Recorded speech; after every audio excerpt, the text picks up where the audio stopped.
If you've been following my channel, you know a few weeks ago I went to the flea market and I ended up picking up this Lego red storage container. I paid $20 for this, had a bunch of Lego pieces inside.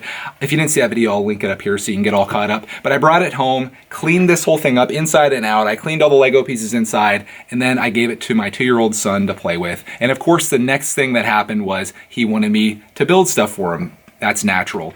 So I started building some things, and I wanted to make this video so I can show you some of the mocks that I made, because if you've ever dealt with a 2-year-old, especially when it comes to Lego stuff, everything that you build is very temporary because it's going to get destroyed. Nothing's permanent. If you build something 5 minutes later, it's probably going to be in 10 different pieces. And that's happened to me a bunch of times. I've actually rebuilt the things I'm about to show you several times over. Each time maybe tweaking a little better, getting it a little more improved. But that's to say that what you're about to see are not my best work. Don't consider these mocks my ultimate greatest artistic feat, because they're not. They were just things that I pieced together for my son to play with, and he's enjoyed them, but I wanted to have a record of what I've built, and maybe I can actually use this video to rebuild these things once I find them all over the living room floor. So let's take a look.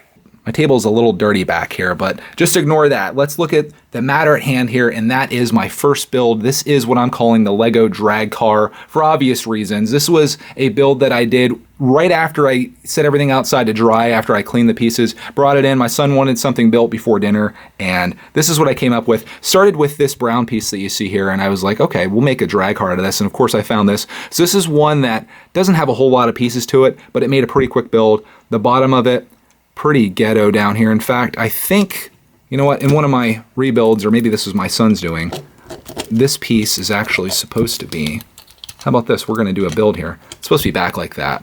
And the one thing that I've learned about building for a 2-year-old is you gotta try to make things in a way that they can't easily come apart. And that was a lesson that I learned very quickly, because everything was broken. My son would always come up and he'd be like, broken, fix it. So I had to fix everything, and that's why the front end of this is the way that it is, because I wanted to keep this bumper on. I had just this black piece going across the bottom here with these 2 lights on, so I thought that looked really cool, having the really wide lights on the front of it, and it kept falling off. So I put this support piece across the top, and it seemed to have worked since then. Of course, this thing has broken several times, and the thing that breaks the most is this engine back here. This originally wasn't really on here, but as time went by and we were playing around with these pieces, this is the look at the collection that he has here with some things that I've added in. The engine was something that I thought would be fun to add on, so I just started building around a couple of the gray pieces that are in there, put this flame thing on top, which has been lost several times and refound, and I thought it'd be a perfect time to do this video since all the pieces are there.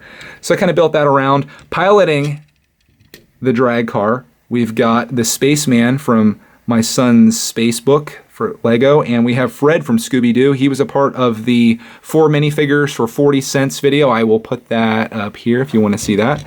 And I don't really know what else I can show on the car. This is one of the rare occasions that we actually have the wheels that match. And I think I had this set when I grew up, and in fact I could probably find it so we could build another one of these. But yeah, that is the first build that I did, and he's had a blast with this. If you're looking to build something for a young Lego collector, or just any kid in general, building a car is always a good thing to start out with, because it's something that they can have a lot of fun with, especially when they love minifigures and they love just rolling cars around like this. This one's a win. And that takes us to my second build, which is probably my favorite. I'm not sure if this is necessarily an airplane or if it's a spacecraft or whatever it is. All I know is Shaggy is riding on the top of it in a jump seat. The engines are on the side here. I really love those wing pieces that are on each side. And then inside here you got an Ninjago guy. I forget what his name is. Is it Kai maybe?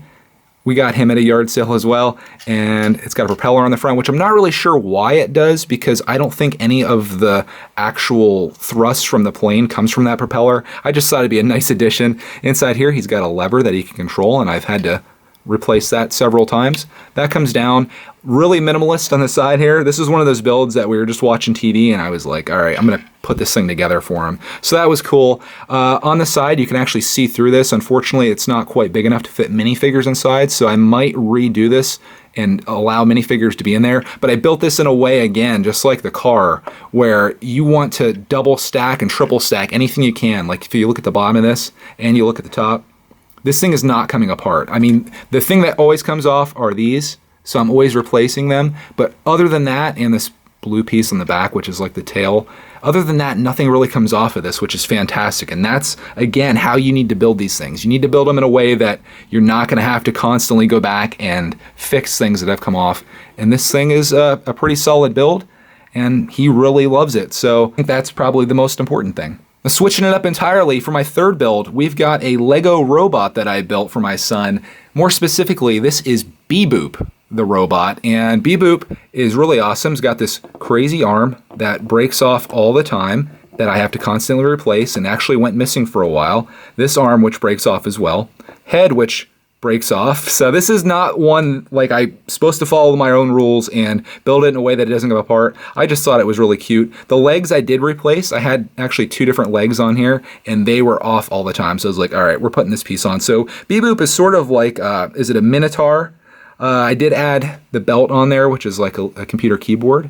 I don't think the camera wants you to see that, but that's what that is. Also have a lever here. Beep-Boop's back is very basic, and it's just one of those really simple builds, but again, it's one of those things that my son absolutely loves for some reason. So I'm probably going to build some more of these, maybe make some bigger and better robots, but for right now, he loves carrying this thing around, and I love looking for all the pieces when he loses them, and he's asking me about Beep-Boop's arm when he comes up and it looks like this. And that takes us to our fourth and final build, which is the Lego airplane. This is a work in progress. In fact, my son hasn't even played with this one yet. I just built it last night while he was getting in the bath, and I took it in and showed it to him, and he was pretty stoked about it. But as you can see, the side of this is completely wide open, which could be good because that kind of alleviates the issues that we were having here with this thing, where you can't put any minifigures in the side, even though you can look through it. This one, you can put minifigures all over the inside of this. The only downside is you can't put a driver in there because of the way that's built, but I found that airplane piece in there. I was like, that's really cool. So I paired it up with this boat piece, and it fits together okay. I had to put a little spacer in there, so it's definitely not gonna do any flying anytime soon. Wings, I didn't have 2 wings, so I just started molding some. This is a very rough edition of this, so that's probably not going to be the final wings, and those I guarantee you are going to break like crazy.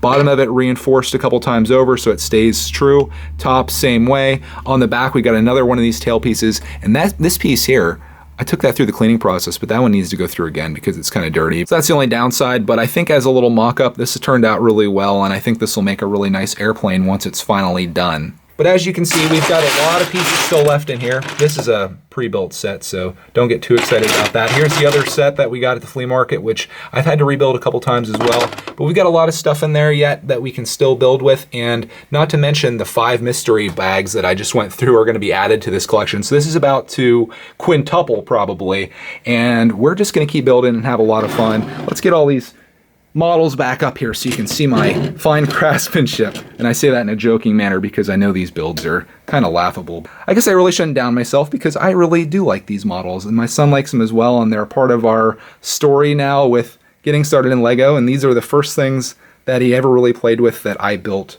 on my own using his pieces from his collection. And hopefully that continues on with him too, whereas he gets older, he'll take these pieces and probably make stuff better than what I can build. I think that about wraps up this tour of my Mocs. If you enjoyed this video, give me a thumb up. If you want to stick around and watch some more videos that I upload constantly, make sure you subscribe. I thank you for watching, and as always, we'll see you in the next video.